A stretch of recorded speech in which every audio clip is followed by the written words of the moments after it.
Welcome back to the Movie A Day podcast, the one and only podcast that reviews a different film each and every day.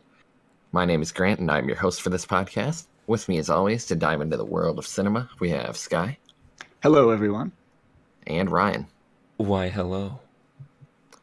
Sky, what are we talking about today? Well, in our last episode, I recommended Incredibles 2 because it is now on Netflix. That's how we watched it. And yeah, it's essentially, obviously, sequel to Incredibles 1. It literally takes place like right after Incredibles 1 with like the mole person coming up to terrorize the city. The Underminer. And yeah, the Underminer. And we got a new villain called the Screenslaver, and it's kind of like a role reversal of the first one. Essentially, like his wife is now wow, it's kind of pathetic. I can't remember her name. Elastigirl. I knew it was Holly Hunter, but Elastigirl is the lead now, essentially in this for like trying to get supers back into the, I guess, limelight or make them look good in society, and then they have to go up against the villain known as Screenslaver. So I will turn it to you, Ryan. What were your initial thoughts of this film? I found the film to be pretty entertaining. I thought that the premise behind the movie was pretty lackluster, which we'll get into when we do spoiler talk. But yeah, I mean, it was entertaining. It had me laughing at random points throughout, which was pretty good. But yeah, you just can't top the first one. You really can't. So for me, going into this, I was like already, had the mindset that this is a sequel. This isn't going to be better than the first one. So I was already downplaying it. So maybe that's why I liked it a little more. But yeah, so I'll turn it over to Grant. Pretty similar thoughts, I guess. Animation was great as always, but somehow manages to be the third best animation of the year, behind Into the Spider-Verse and Isle of Dogs. This movie, yeah, just the first movie had a great villain, and it kind of just made the movie a lot better. At least for me, it's a villain that we've never seen before. And this one, like, there's interesting things there, but the motivations and whatnot, as we get into spoilers, don't really work for me. It's actually a lot funnier, I would say, than the first one, whereas the first one had like more heart. But overall, it's an entertaining movie. I definitely recommend watching it, but not as strong as the first one. Yeah. So again, I guess this is my second time watching this. So I guess I might have a little bit extra to say specifically about it, just in the sense of like, to me, I guess I noticed there were more pacing issues this time watching it versus the first time. Like, I thought the first third was like, I guess kind of slow, and then it like picks up. But yeah, I would agree. It's entertaining, funnier than the first one. I would agree with that too. But like the story and plot are weaker. I even think like some of the dialogue is like, I don't know, like kind of cringy at times. But then it can also be really funny. And then I would say it definitely plays off the nostalgia of the first film as well, which we can get into more in the spoiler discussion. But yeah, I would say the action was good. It was all like there's cool action set pieces. But yeah, the villain was weak. Some cool concepts, but it wasn't really delivered, I guess, effectively. And then I guess one of my main complaints with it is like there's a lot of conveniences, which we'll get into as well. But yeah, I would also recommend it though. It was still enjoyable to watch a second time. But yeah, maybe now we can get into our specifics in our spoiler discussion. All right, so let's start off with some spoilers, guys. Everybody dies. Very depressing movie. Does anyone want to start? Do you guys want to go through it chronologically? Just kind of. Yeah, we can go through it chronologically. So yeah, like Sky said, like the beginning was took a while to get going, and well, like movie... the whole Underminer thing, I guess I'd say about that. Like it's like, okay, it's cool. Like I'm okay with them doing it this way if they want to continue right off the bat. But then like the Underminer does this thing and then you never see him again. Like he gets away. Yeah. And like that's never addressed. And so I was always like, well, okay, is that gonna come back later? Yeah. Like, no, we're just Yeah, I was ignoring that. Okay. Yeah, so he goes away, and then we kind of jump into like the next like down point of the film where it's like the superheroes are illegal in the city, and like they're kind of just like staying at this remote apartment, and then Elastigirl gets an offer from this company. What were they called? Like DevTech, was it? Yeah, definitely. Yeah, I think so. And so the company is like trying to like basically get superheroes to be relevant again. And in the beginning, they choose Elastigirl over Mr. Incredible, which, you know, is kind of the opposite, like Sky said, about the role reversal of the first one. So that's kind of how they got the ball rolling on that. And then you kind of get like this back and forth of like Elastigirl like working with DevTech, and then you get Mr. Incredible being the stay-at-home dad, which is kind of every scene with him at the stay-at-home dad with Jack and the kids was like pretty funny. Like I thought. So that's kind of what made me excited to like watch those scenes. Like otherwise they'd just be like typical like boring stay-at-home dad scenes if those exist. And then yeah. So that's kind of how the movie starts. Yep, If you and guys then want to jump in, go ahead. Otherwise I'll keep And talking then- about it. then essentially, you know, she has to go up against Screenslaver and who wants to essentially make superheroes look bad so like people can never be superheroes again and like stay illegal forever. And then like that's essentially, I guess, the whole plot of the movie. Yeah. The villain, I guess we can get into like the specifics of the villain. I thought like it was super obvious right off the bat when you meet Saul from Better Call Saul and his sister, essentially. And yeah, she's like, you can tell right off the bat that she like doesn't really like superheroes, and you're like, oh, I wonder if that'll come into play later in the film. yeah. They made it Her- really obvious. Yeah. Her whole motivation for not wanting superheroes is that her dad and mom were getting burglarized by like I think like two people, and instead of going into the safe room and like hiding, her dad tries to call the superheroes. And I don't. It's pretty lame motivation. I don't know, Yeah, for and me, like I they guess. tried to Yeah, it's they pretty- tried to explain it with her like Screenslaver like alias of like people will trade conveniences, like, you know what I mean, for like quality essentially, like, but like that doesn't directly tie, it doesn't like, it's like a cool idea, but like it doesn't, like they didn't like again deliver it like I guess effectively of like trying to explain like her motivation. I guess what they're trying to say there is like her dad thought it was like easier to call a superhero. I would say it's just as easy to walk into a safe room. Yeah. Why not have the phones in the safe room? Like, yeah, you know what I the- mean? Like, yeah, the phones could have been in the safe room. They could have called the I mean- superheroes while staying in the safe room. Like, yeah, there's... Yeah, like even if you're calling Superman, like how fast is he realistically getting there? Like, yeah, pretty exactly. sure they were like already breaking in. Like if not, like they were already in the house. Yeah. And, like, Mr. Incredible doesn't, like, fly or anything. He just takes the car or, like, Elastigirl, you know, like, or, well, I guess this is back in the... Never mind. I think he was calling Gazer Beam. Gazer I don't know Beam. what I don't know what Gazer Gazer Beam. Beam's That's right. special I kept abilities are. thinking... Yeah, I wonder if he was one of them in the first one that they mentioned when they went through a lot of super. I can't I've- remember. I feel like he was one of the heroes with the cape. I could be wrong. It's possible. No capes. But yeah, so I guess maybe right now we'll just keep going with all like the events, the yeah. weaknesses of the film if you want, because I guess I liked all the Jack scenes. They're very entertaining, but like he literally was just like there to fix every problem the plot had. Yeah. Which again, like it was entertaining for sure. Like I didn't like hate it by any means, but it's just like literally every situation they got into, Jack was there to save the day. So, Yeah. again, it was fun, it was entertaining, but like I guess it loses some like seriousness. Like in the first one, there was a little sense of dread as far as like a kids movie goes, right? Like you actually like, oh, like mom's talking to them that they could die, and like there are stakes. Yeah, like stranded on an island.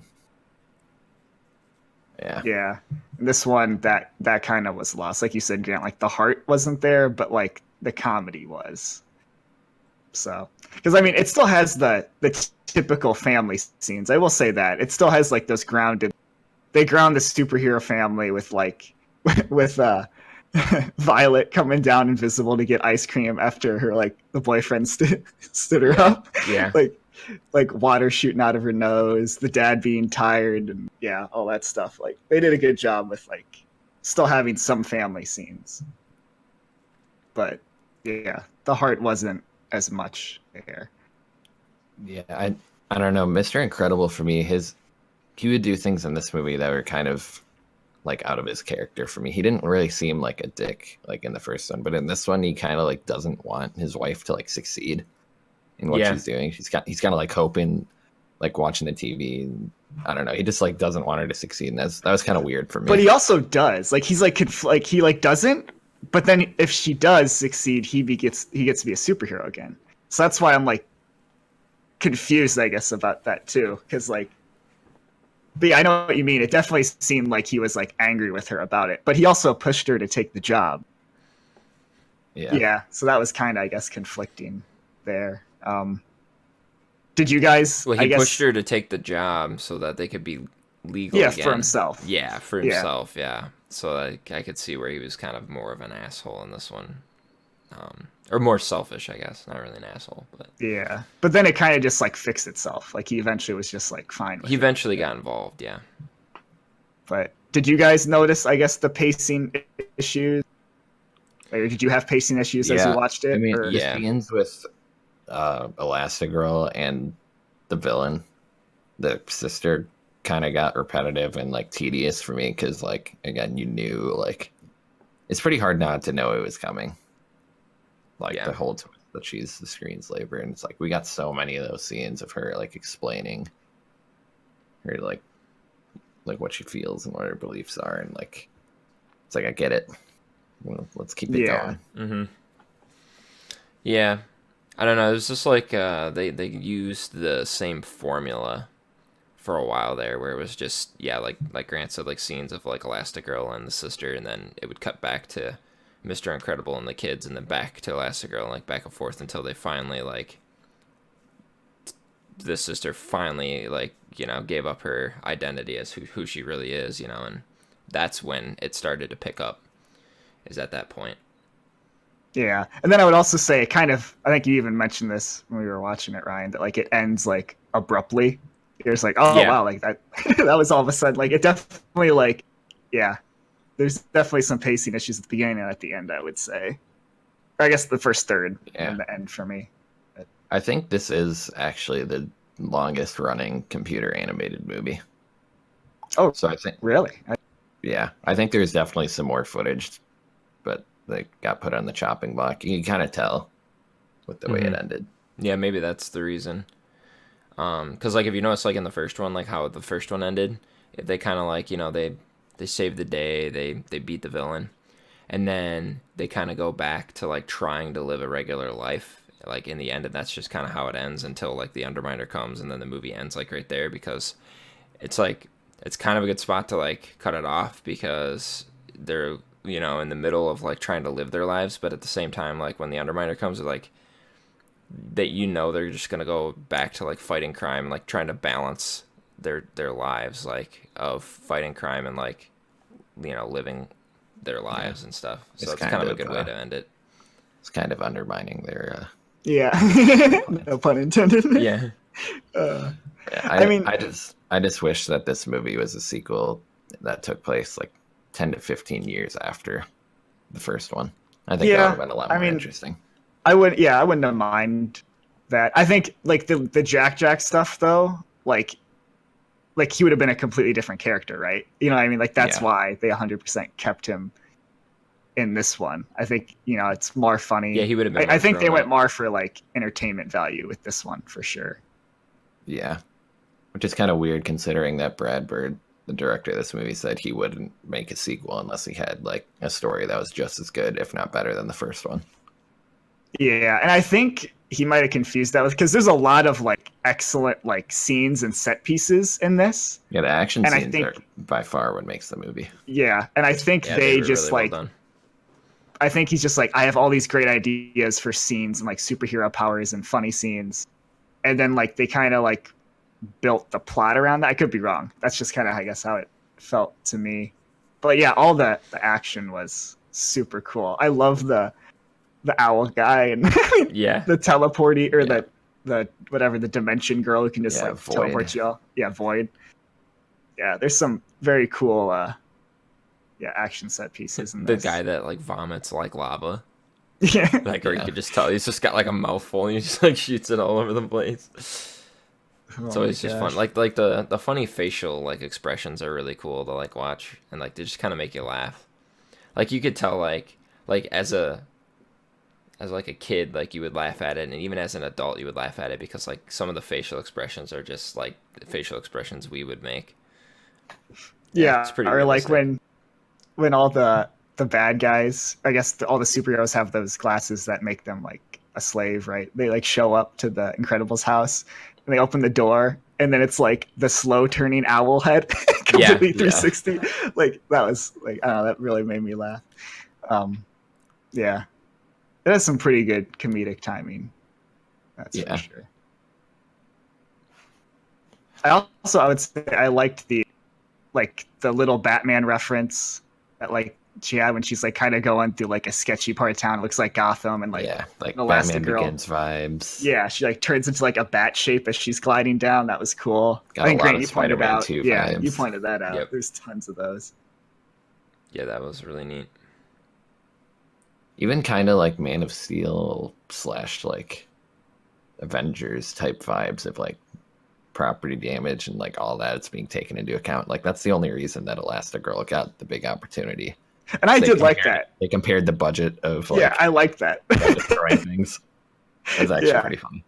Yeah, like he's like your insurance rate is like way too high. Yeah, So we're gonna go with her. Like that's actually hilarious because there's some truth in that, and like yeah. So I mean, like they did a good job like explaining why she had to be the super one, like out in the public, you know. But yeah, I don't know. I'm trying to think. I mean, yeah, just like a bunch of great scenes. It's just like yeah, didn't all fit together, I guess. But again, I did thoroughly enjoy it my second time. Yeah, definitely worth watching for the action scenes alone. The animation is better than the first one. Some of the best animation in a while. It's Yeah. like really clean, good, great action scenes. But any other final thoughts? Not that I can think of. Should we give it our signature ratings, or do you have something left, Signature Ryan? ratings. I guess I was just gonna bring up like the scene where he kind of like drops Jack off at Aunt Edna, I think her name was. I think Yeah, Edna. Her house. Like Yeah, it was just kind of like I don't know if that was just like a scene that they just threw in or like if I mean they got the suits back from well, that. I think they need to get Jack the suit, and then like and like have the control them like the able to controller thing to semi-control control it. them, yeah. Yeah, I think Right. that's what the whole purpose of that was. Yeah. I Yeah, think it like- would have been better if they would have just like took Jack into battle, like not knowing how to control him, you know? Because like that's essentially what happened anyway, right? Like because like the Yeah. controller like broke regardless, and like they didn't really use it that much. They're like, oh, like use it to find Jack like when they were in the or on the ship, and then like they were trying to like find him with the controller, but in reality like you just can't control who Jack is. So like I think they could have done without that. Like they could have just been like, yeah, he's coming along with us, we're gonna go save our parents and we're gonna just bring Jack and whatever happens because like that's essentially what did happen. Yeah, I think that's where like the nostalgia. Like they're like, we had Edna in a scene in the first one. We Yeah. need to make her be relevant in this one because the people like that. So we're gonna like kind of like find a way to fit her in. And again, like it was funny, but again, like it just doesn't make the plot better. It doesn't feel like all fluid. It's definitely like choppy, I guess. Yeah. I Yeah, that agree. was my final thought. So Yeah, I'd say 6 out of 10 for me. Definitely closer to a 7 than a 5, but I think it's probably going to stay a 6 for me. Definitely recommend it. well, I am going with a 7 for this one. Yeah, I definitely recommend it. It's definitely worth checking out. If you're a big fan of the first one, you'll probably like this one. Not as much, but definitely recommend it. Yeah, I'm also at a 7. I thoroughly enjoyed it. It's just like, yeah, there's just a little bit, weaker plot and like villain, some pacing issues, but like it is entertaining, funny. Yeah, definitely an enjoyable watch. So I would recommend it as well. All right. So, Ryan, what are we going to talk about tomorrow? Tomorrow we are gonna watch a little film that was recently added to Netflix. It's been on my list for quite a period of time. It is called The Edge of 17. So Okay. we'll compare The Edge of 17 to 8th grade in terms of relatability, and because it's essentially like the plot from what I've read is, kind of similar in a way. Yeah, Like, this it's about, girl's like, going through yeah, high school stuff. she's going through yeah. high school. 8th grade is about going through 8th grade, which we talked about in a previous podcast. So we'll see. Yeah.